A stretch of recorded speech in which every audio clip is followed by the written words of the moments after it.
Unless you probably know him because you see him on television all the time on Fox Sports.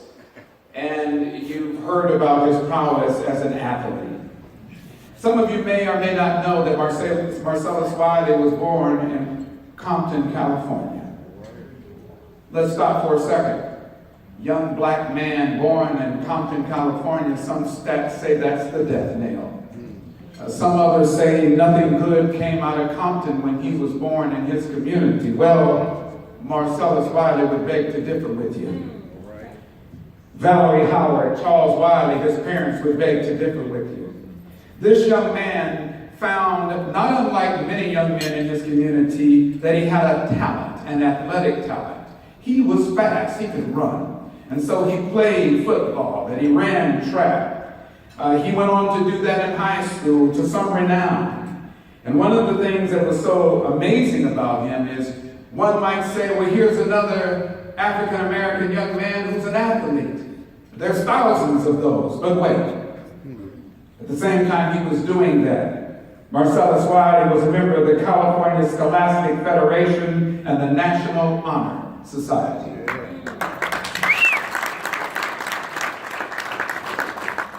There are folks who can't make that and who don't play sports at all. When he went to college, he decided to sidestep everything except for one of the Ivy Leagues, and so he went to Columbia University. By the way, he played football at Columbia University while getting those outstanding grades. He has a bachelor's degree, not in anything related to athletics, but in sociology. Think about this young man. He was all Ivy League player twice and was the MVP and All-American in 1997. In the NFL, yes, he got there, so he rose to the top. He was one of the best of the best. He played for 10 seasons in the NFL at a time when many careers were 2 or 3 years. He was that good. He played for the Buffalo Bills, the San Diego Chargers, the Dallas Cowboys, the Jacksonville Jaguars. Well, he played for so many teams, not because they kept bouncing him around, but people wanted his services. He was that good. He was selected as a 22nd pick in the 1997 draft to the Buffalo Bills. Marcellus Wiley went on to the AFC Pro Bowl in 2001. He was a member of that select group. And if that wasn't select enough, he was selected as one of the NFL's top 50 players twice. He is known for his community involvement, so much so that he was voted 3 times by his team for the Walter Payton Man of the Year award. If you don't know what that is, look it up, because it goes to character and it goes to dignity. After 11 years at ESPN and one of the highest rated shows, Sports Nation, Afternoons with Marcellus and Travis, he switched over and went over to Fox Sports, where he now co-hosts the popular television show, Speak for Yourself. I'm sure Marcellus will tell you about his pet projects near and dear to his heart. One of them, Project Transition, Limitless Initiatives, College Spring. This man is active on so many fronts. Again, young men of color. See Marcellus Wiley and realize it is unlimited, whatever your potential is. Don't let anybody tell you what box you fit in. Because if Marcellus Wiley believed that, he would have stopped as an African-American boy growing up in Compton. He didn't. And therefore, to receive our community award, please welcome a scholar, athlete, giant, leader, a man's man, Marcellus Wiley.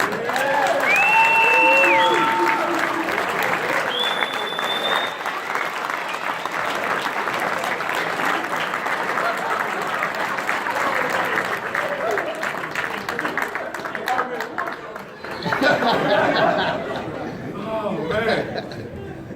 I was like, who is he talking about? Oh, my God. I'm blessed. I'm blessed. You know what? You guys are blessed.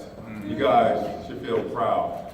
Congratulations to all the participants, the mentees, the mentors, everyone who's a part of the Amen program. I wasn't blessed to have this opportunity when I was growing up. From Compton, California. Aspirational road my family traveled. It started with my grandmother, Belma Landers, who was raised in Watts and decided to move to greener pastures to Compton. Those were aspirational in our family, right? And my grandmother moved to Compton. I thought we were affluent. We had a front yard, we had a backyard. We barbecued every weekend. And my mother grew up in Compton, went to Compton High School, straight A student. And made a sacrifice. And looked up at 19 years young, had 2 kids. My sister, who's at the table with me, Tiki, and myself. And my mother turned all of her focus inward to her family, to raise her kids, to do it the right way. And she was aspirational as her mother was. And she moved us from Compton to greener pastures in South Central LA.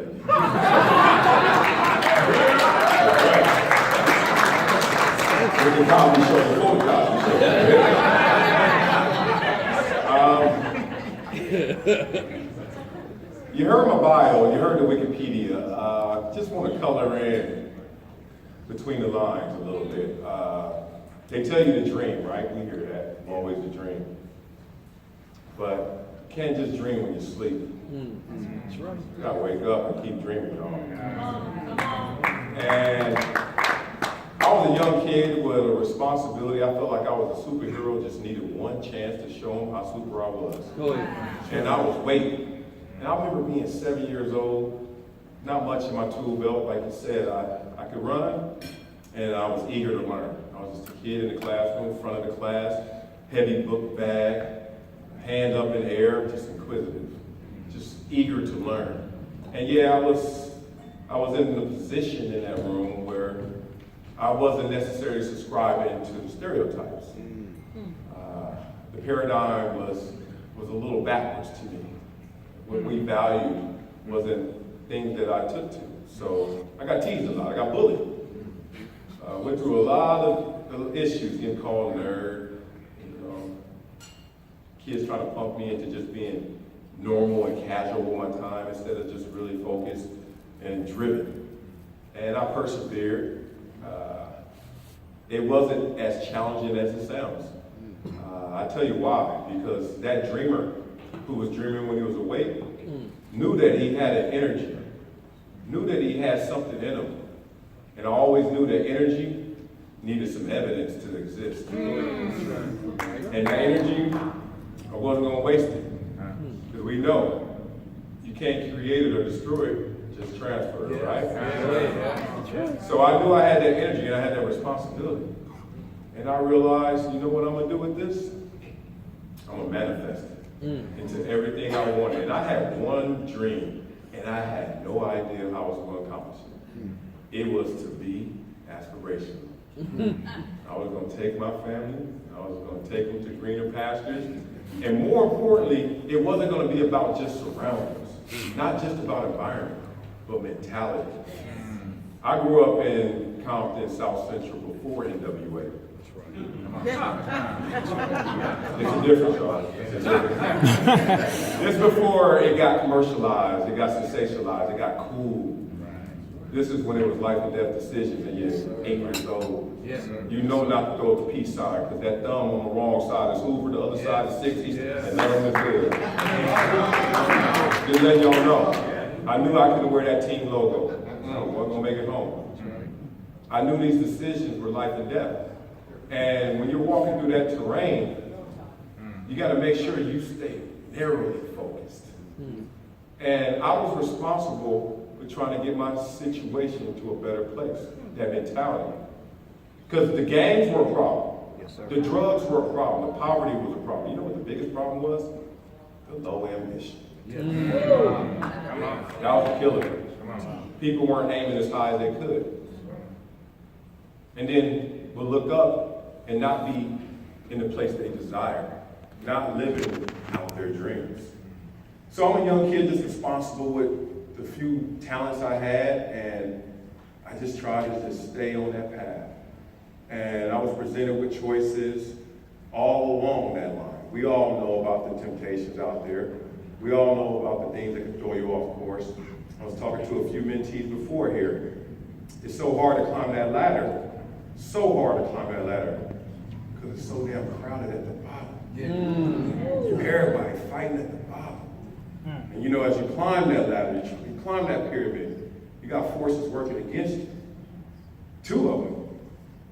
One is just the environment, the atmosphere, gravity. It's trying to pull you back down, right? And another one is, the higher you climb that pyramid, less room at the top. It gets competitive. And it got competitive. And I'm still one of these scholar athletes, student athletes, and I prioritize it as it was termed. Student athlete. Yes. Right. Scholar athlete. Too many of my friends and teammates thought that they were the football. You know, I never was a football player. I just played football. I knew it was going to come to an end.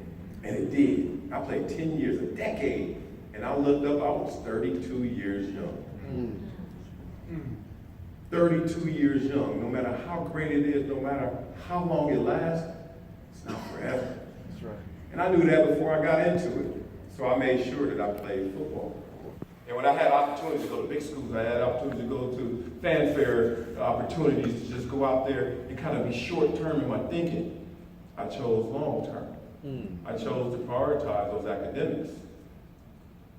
Now, why? It was a sacrifice. I didn't get all the love in college like everyone else did. All my teammates and friends and peers, every time we come home for the summer, they laughing at me. Oh, man, you went to that school, you ain't gonna make it pro, you sorry. Y'all laugh, like that. And you my boy? With friends like that, you don't need enemies, I'm telling y'all. They ain't gonna never make it. They up in these big schools, they got all the gear on, we go to the mall, nobody wanna speak to me. We have Venice Beach, they winning, I'm just in the back. I'm grinding though, I'm grinding. But I still got that narrow focus. That's right. And what happened was, making the choice to go to Columbia really changed the story.